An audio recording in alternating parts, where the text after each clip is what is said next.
परम अक्षर ब्रह्म अर्थात सत्य पुरुष के अवतारों की जानकारी। अब ये परम अक्षर ब्रह्म कौन है? ये कबीर परमात्मा है। सत्य पुरुष कौन है? ये कबीर परमात्मा है। तो परम अक्षर ब्रह्म अर्थात सत्य पुरुष के अवतारों की जानकारी। नंबर 1 ध्यान से पढ़ लेना भाइयों और बहनों। परम अक्षर ब्रह्म स्वयं पृथ्वी पर प्रकट होता है, वह शरीर आता है। कबीर परमात्मा कोई अवतार नहीं भेजता है, सतलोक से किसी आत्मा को नहीं भेजता है, क्योंकि आत्मा दूसरी आत्मा को 21 ब्रह्मांड से बाहर निकालने में सक्षम नहीं है। समर्थ का काम उसी को साजे, और करे तो मूर्ख बाजे। इस प्रकरण में अवतारों की बात चल रही है। ऊपर गुरुदेव ने काल के अवतारों की जानकारी दे दी, वो कैसे भेजता है, वो क्या करते हैं। अब यहां समझदार को संकेत ही काफी है, जबकि यहां तो स्पष्ट लिख दिया गुरुदेव ने कि परम अक्षर ब्रह्म यानी कबीर परमात्मा, परम अक्षर ब्रह्म स्वयं पृथ्वी पर प्रकट होता है, वह शरीर आता है। किसी मां की कोख से जन्म लेके नहीं आता, किसी मां के गर्भ से जेर में लिपट के नहीं आता। जैसा कि आप सतलोक आश्रम वाले भाई बहन अपने गुरुदेव भगवान के विषय में कहते हो, आप लोगों को कहते हुए शर्म भी नहीं आती कि संत रामपाल जी का जन्म हुआ है। अरे संत रामपाल जी तो अपने आप को छुपाते हुए लाख बार कहेंगे कि मेरा तो जन्म हुआ है, मेरी माता का नाम इंद्रोमाई है, मेरे पिता का नाम भगत नंदराम है। वो लाख बार कहेंगे, वो कह सकते हैं अपने आप को छुपाते हुए। लेकिन हम भक्तों को क्या अधिकार है ये कहने का कि हमारे गुरुजी ने इंद्रोमाई की कोख से जन्म लिया है? वो भगत नहीं है, फिर अभी वो भगत बना नहीं है, उसको सतगुरु के तत्व ज्ञान की अभी छींट भी नहीं है। परम अक्षर ब्रह्म स्वयं पृथ्वी पर प्रकट होता है, जैसा कि आज पृथ्वी पर प्रकट हो चुके हैं शरीर 8 सितंबर 1951 को गांव धनाना, जिला सोनीपत, हरियाणा में। परम अक्षर ब्रह्म स्वयं पृथ्वी पर प्रकट होता है, वह शरीर आता है, किसी मां के गर्भ से जन्म लेके नहीं आता, और शरीर लौट जाता है, शरीर ही लौट जाता है। आज तक परमात्मा, क्योंकि हमें तो सतयुग से लेकर वर्तमान समय का ही पता है, सतयुग से लेकर वर्तमान समय तक बता दीजिए कबीर परमात्मा कब चिता पर लेट के गए, बता दीजिए। सतयुग में परमात्मा आए, शरीर आए, शरीर गए। त्रेता में परमात्मा आए, शरीर आए, शरीर गए। द्वापर में परमात्मा आए, शरीर आए, शरीर गए। कलयुग के प्रथम चरण में आए, शरीर आए, शरीर गए। गरीबदास जी के रूप में आए, शरीर आए, और अंत में शरीर ही गए। ग्रंथ साहिब की भूमिका में लिखा है, जब उनकी अस्थियां वगैरह इकट्ठी करने गए तो अस्थियां नहीं मिली। बाद में उनको बड़ा दुख हुआ कि ये तो परमात्मा थे, स्वयंभू थे, इनका तो तेज पुंज का शरीर था। और छुड़ानी में परमेश्वर ने वो लीला की शरीर छोड़ने की। उसके बाद उसी रूप में, उसी उम्र में 35 साल तक सहारनपुर में रहे, वहां जाके परमात्मा प्रकट हो गए। तो शरीर आए और शरीर ही गए।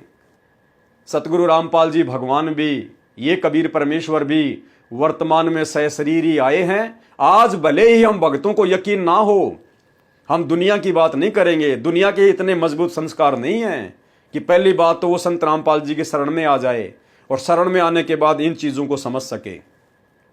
इन गूढ़ रहस्यों को समझने की दया तो परमेश्वर के युगों युगों के माल के ऊपर होती है। बाकी तो खुद के भाई बहन ही मजाक उड़ाएंगे, इन बातों को अपने भेजे में वो पचा नहीं पाएंगे।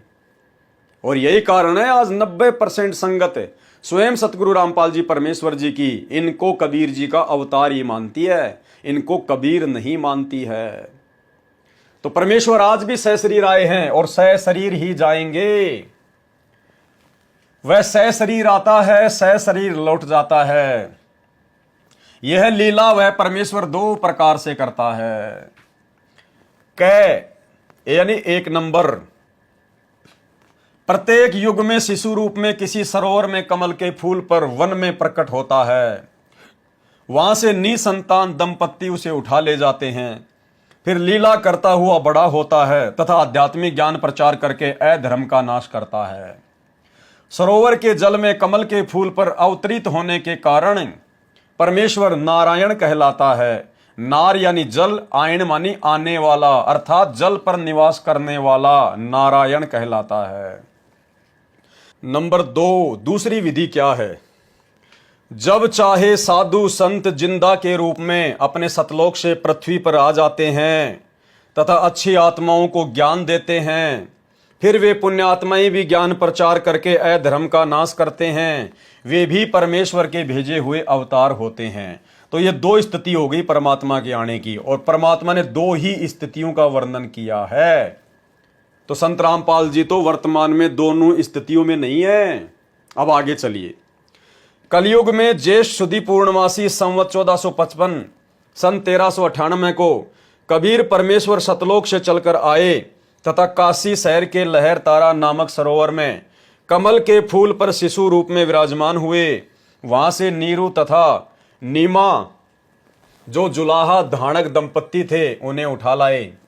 शिशु रूपधारी परमेश्वर कबीर परमेश्वर ने 25 दिन तक कुछ भी आहार नहीं किया। नीरू तथा नीमा उसी जन्म में ब्राह्मण थे, श्री शिव जी के पुजारी थे। मुसलमानों द्वारा बलपूर्वक मुसलमान बनाए जाने के कारण जुलाहे का कार्य करके निर्वाह करते थे। बच्चे की नाजुक हालत देखकर नीमा ने अपने इष्ट शिव जी को याद किया। शिव जी साधु वेश में वहां आए तथा बालक रूप में विराजमान कबीर परमेश्वर को देखा। और भाई और बहनों, हकीकत क्या है आप और हम भाई बहनों को अब समझ में आ जानी चाहिए। यहाँ पर जिस शिव भगवान का जिक्र किया जा रहा है ना, कोई शिव जी नहीं था। कबीर परमात्मा ने खुद ही भूमिका की, खुद ही परमात्मा शिव जी बन गए, खुद ही परमेश्वर ने सारे खेल खेले थे। बालक रूप में कबीर साहिब जी ने कहा, हे शिव जी, इन्हें कहो एक कुंवारी गाय लाए, वह आपके आशीर्वाद से दूध देगी। जिस प्रकार काशी के भंडारे में परमात्मा खुद ही केशव बन गए, खुद ही वो कबीर हैं और केशव रूप में सवाल कर रहे हैं और कबीर रूप में जवाब दे रहे हैं, ठीक इसी प्रकार यहां भी परमात्मा वही लीला कर रहे हैं, अपना दूसरा शिव रूप धारण करके, एक साधु संत महात्मा का रूप धारण करके। और शिशु रूप में परमात्मा अपने दूसरे रूप साधु वाले रूप को आदेश दे रहे हैं कि नीरू को बोलो कि एक कुंवारी गाय लेकर आए। कबीर साहिब जी ने कहा, हे शिव जी, इन्हें कहो एक कुंवारी गाय लाए, वह आपके आशीर्वाद से दूध देगी। अब बताओ, हमारा कबीर भगवान क्या शंकर भगवान के आशीर्वाद से दूध देने वाली गाय का दूध पिएगा क्या? विचार करने की बात है भाई और बहनों। क्या हमारे कबीर भगवान शंकर भगवान के आशीर्वाद से जो गाय दूध देगी, क्या उसका दूध पिएगा? तो ये सारा खेल कबीर परमात्मा खुद ही खेलते हैं। शिव जी भी वही बने, शिशु रूप में भी वही थे। वह आपके आशीर्वाद से दूध देगी, ऐसा ही किया गया। कबीर परमेश्वर के आदेश अनुसार भगवान शिव जी ने कुंवारी गाय की कमर पर थपकी लगाई। उसी समय बछिया के थनों से दूध की धार बहने लगी। एक कोरा मिट्टी का छोटा घड़ा नीचे रखा, पात्र भर जाने पर दूध बंद हो गया। फिर प्रतिदिन पात्र थनों के नीचे करते ही बछिया के थनों से दूध निकलता। उसको परमेश्वर कबीर जी पिया करते थे। जुलाहे के घर पर परवरिश होने के कारण बड़े होकर परमेश्वर कबीर जी भी जुलाहे का कार्य करने लगे तथा अपनी अच्छी आत्माओं को मिले। उनको तत्व ज्ञान समझाया तथा स्वयं भी तत्व ज्ञान प्रचार करके अधर्म का नाश किया। अब आगे ध्यान देना भाई और बहनों, आप लोगों को समझ में आएगा अवतार कौन होता है। सतगुरु रामपाल जी अवतार नहीं है। ये पूरी लीला उस कबीर परमेश्वर की 650 साल पहले की। वो ज्ञान प्रचार किया करते थे, दूसरी आत्माओं को ज्ञान दिया करते थे और उसके बाद उन आत्माओं ने भी ज्ञान प्रचार किया। जैसे रामानंद जी ने आगे ज्ञान प्रचार किया, सर्वानंद जी ने कबीर परमात्मा से उपदेश लेकर फिर आगे ज्ञान प्रचार किया। तो अवतार कौन होते हैं ध्यान देना। तथा स्वयं भी तत्व ज्ञान प्रचार करके अधर्म का नाश किया तथा जिन जिन को परमेश्वर जिंदा महात्मा के रूप में मिले उनको सचखंड सतलोक में ले गए तथा फिर वापस छोड़ा। उनको आध्यात्मिक ज्ञान दिया तथा अपने से परिचित कराया। वे उस परमेश्वर सत्य पुरुष के अवतार थे। क्या कहा परमात्मा ने कि कबीर परमात्मा जिन जिन आत्माओं को जिंदा महात्मा के रूप में मिले और उन आत्माओं को फिर वे अपने साथ सतलोक लेकर गए, उनको सतलोक दिखाया, फिर उन आत्माओं को नीचे छोड़ा। उसके बाद उन आत्माओं ने जमकर ज्ञान प्रचार किया वे कौन कहलाए? वे कहलाए कबीर जी के अवतार, यानी कबीर जी के कार्य को आगे बढ़ाने वाले, वे कहलाए कबीर जी के अवतार। अब यदि आप संत रामपाल जी को कबीर जी का अवतार मानते हैं तो अवतार की तो परिभाषा गुरु जी ने बता दी कि कबीर जी के अवतार कौन कहे जाते हैं। यानी कबीर परमात्मा सतलोक से चलकर जिंदा महात्मा के रूप में या अन्य वेश में धरती पर आते हैं, यहां आकर अच्छी आत्माओं को अपना ज्ञान समझाते हैं, उन आत्माओं को फिर सतलोक दिखाकर लाते हैं, फिर वापस छोड़ते हैं, फिर वो आत्माएं परमात्मा से परिचित होने के बाद ज्ञान प्रचार करती है। उन आत्माओं को कबीर जी का अवतार कहा जाता है। जैसे परमात्मा ने यही लीला आदरणीय गरीबदास जी के साथ की, नानक जी के साथ में की, धर्मदास जी के साथ में की, मलुकदास जी के साथ में की, गीसा जी के साथ में की। देखते जाइए, वे उस परमेश्वर सत्य पुरुष के अवतार थे। उन्होंने भी परमेश्वर से प्राप्त ज्ञान के आधार से अधर्म का नाश किया। वे अवतार कौन कौन हुए? वो अवतार हैं आदरणीय धर्मदास जी, आदरणीय मलुकदास जी। अब आप लोगों के अनुसार, सतलोक आश्रम वाले भाई बहनों के अनुसार, यदि संत रामपाल जी कबीर जी के अवतार हैं तो अवतार कौन होता है उसकी पहचान बताइए। और कौन कौन अवतार थे? आदरणीय धर्मदास जी, क्योंकि आदरणीय धर्मदास जी को कबीर परमात्मा सतलोक से आकर मिले, उनको सतलोक दिखाया, उसके बाद में धर्मदास जी ने आगे ज्ञान प्रचार किया, इसलिए धर्मदास जी कबीर जी के क्या कहलाए? अवतार। आदरणीय मलुकदास जी को परमात्मा मिले और मलुकदास जी को सतलोक दिखाया, फिर मलुकदास जी ने आगे ज्ञान प्रचार किया, इसलिए क्या कहलाए? कबीर जी के अवतार। आदरणीय नानक देव जी, सिख धर्म के प्रवर्तक, कबीर परमात्मा जिंदा महात्मा के रूप में बेई नदी पर मिले, नानक जी को ज्ञान दिया, सतलोक दिखाया, वापस छोड़ा, फिर नानक जी ने ज्ञान प्रचार किया, इसलिए नानक जी क्या कहलाए? परमात्मा के अवतार। आदरणीय दादू साहिब जी को भी परमात्मा मिले, सतलोक दिखाया, फिर इन्होंने ज्ञान प्रचार किया, इसलिए दादू जी भी कबीर जी के अवतार कहलाए। आदरणीय गरीबदास साहिब जी, गांव छुड़ानी, जिला झज्जर, हरियाणा वाले, तथा आदरणीय गीसा दास साहिब जी, गांव खेकड़ा, जिला मेरठ, उत्तर प्रदेश वाले, ये उपरोक्त सर्व अवतार, ये उपरोक्त क्या थे? अवतार। किसके? परम अक्षर ब्रह्म सत्य पुरुष के थे। ये सभी आत्माएं कबीर जी के अवतार थे। तो अवतार की क्या पहचान बताई परमात्मा ने? ध्यान से सुनना भाई और बहनों, यही कंसेप्ट क्लियर हो जाएगा। अवतार कौन होते हैं? अवतार कौन कहलाते हैं? क्या परिभाषा बताई? कबीर परमात्मा सतलोक से सशरीर आकर जिंदा महात्मा के रूप में या साधु महात्मा के रूप में, या जैसे परमात्मा शिशु रूप में आए 650 साल पहले, बड़े होकर जिन जिन आत्माओं को ज्ञान दिया, फिर उन आत्माओं को परमात्मा ने सतलोक दिखाया, उनको सचखंड लेकर गए, फिर उनको नीचे छोड़ा, और फिर जिन जिन आत्माओं ने आगे कबीर जी का ज्ञान प्रचार किया, वो क्या कहलाए? कबीर जी के अवतार। ये अवतार की परिभाषा गुरु जी ने बता दी, मैं अपनी तरफ से नहीं बता रहा, सतगुरु रामपाल जी भगवान ने लिखी है। अब अगर इस आधार से कबीर जी के अवतार कहे जाते हैं तो भाई संत रामपाल जी तो फिर कबीर के अवतार हो ही नहीं सकते। आप लोग जो अपने गुरु जी को कबीर जी का अवतार कहते हो, इनका अवतरण दिवस मनाते हो, जन्मदिन मनाते हो, तो इस परिभाषा के अनुसार तो संत रामपाल जी कबीर जी के अवतार नहीं है, क्योंकि सतगुरु रामपाल जी को कबीर परमात्मा कब आके मिले? कबीर परमात्मा कब आके मिले? अब आप सब एक ही बात कहोगे कि मार्च 1997 में आके मिले। कब मिले? मार्च 1997 में। एक छोटा सा सत्संग गुरु जी का सुन लीजिए 1 मिनट का, कि कबीर परमात्मा उनको कब आके मिले। सुनिए। अब देखिएगा सन 1997 के लिए कैसे आपको यकीन होगा, देखना। दास ने एक पुस्तक लिखी है दात्मी ज्ञान गंगा, और जो आपके कर कमलों में है, इसमें एक लेख है 538 पृष्ठ पे, यथार्थ कबीर पंथ परिचय नामक एक विषय है, और इसमें यहाँ लिखा है, मुझ दास यानी रामपाल दास को परमेश्वर कबीर साहिब जी संवत 2054 फाल्गुन मास शुक्ल पक्ष एकम मार्च 1997 को दिन के 10 बजे मिले थे, तथा सार शब्द की वास्तविकता और संगत को दान करने का सही समय संकेत देकर अंतर्ध्यान हो गए थे। और इसको यानी मुझे परमात्मा मिले थे, इसको अगले आदेश तक रहस्य युक्त रखने का आदेश दिया था। और फिर परमात्मा ने एक और अनमोल खजाना अभी 10 दिन के अंदर अंदर हमें दिया है। तो भाई और बहनों, क्लियर हो गया कि संत रामपाल जी को कबीर परमात्मा जिंदा महात्मा के रूप में कब आकर मिले?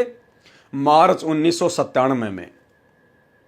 और अवतार की परिभाषा क्या है कि जब कबीर परमात्मा आके किसी को मिलता है उसके बाद सीधा उसे सतलोक लेकर जाता है, उसके बाद उसको नीचे छोड़ता है, फिर आगे वो ज्ञान प्रचार करता है।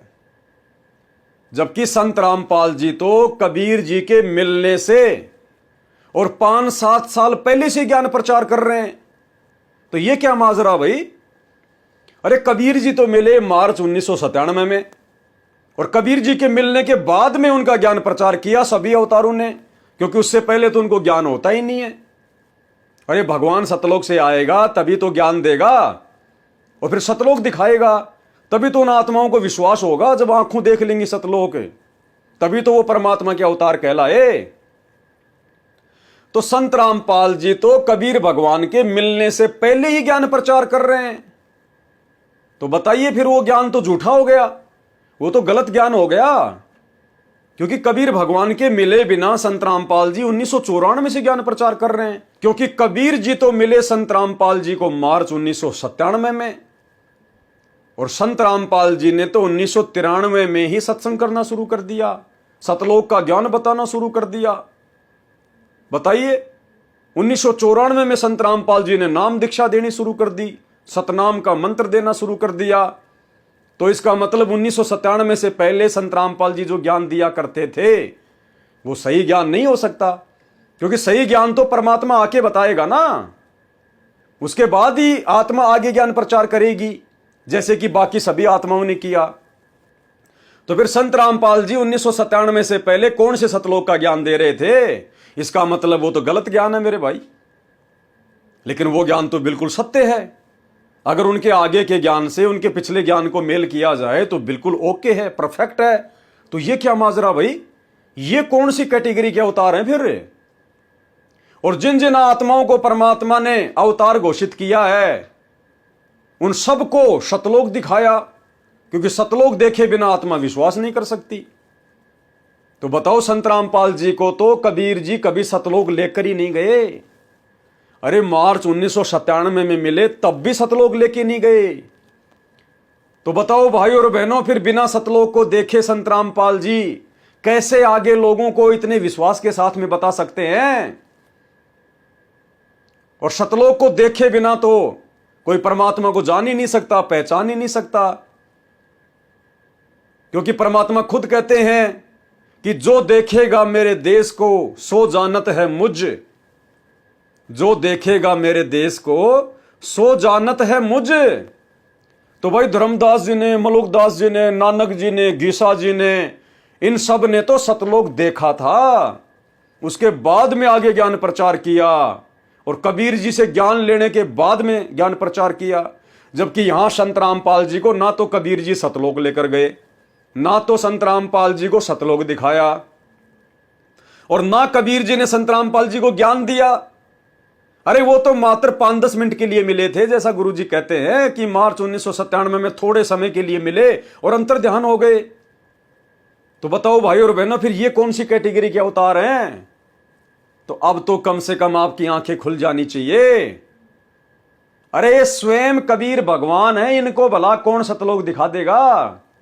ये दुनिया को जिंदा बाबा के रूप में सतलोक दिखाकर लेकर आते हैं। इन्हें भला कौन सतलोक दिखा देगा? इन्हें भला कौन ज्ञान दे देगा? जो जगत गुरु हैं। जगत गुरु पूरी सृष्टि में एक ही होता है, 2 नहीं होते, 4 नहीं होते। और जगत गुरु केवल खुद कबीर भगवान है। क्या कहते हैं परमात्मा अपने विषय में कि जाति हमारी जगत गुरु। ये कबीर परमात्मा की जाति है जगत गुरु। आप और हमारी जाति है जीव, जीव हमारी जाति है, मानव धर्म हमारा। और परमेश्वर की जाति क्या है? जाति हमारी जगत गुरु और परमेश्वर है पंथ। गरीब दास लिखत पड़े मेरा नाम निरंजन कंत। तो इस जिंदा महात्मा को, इस सतलोक के राजा को भला कौन सतलोक दिखा देगा? ये तो दुनिया को सतलोक दिखाकर वापस लाते हैं, छोड़ते हैं, अपने गवाह बनाते हैं।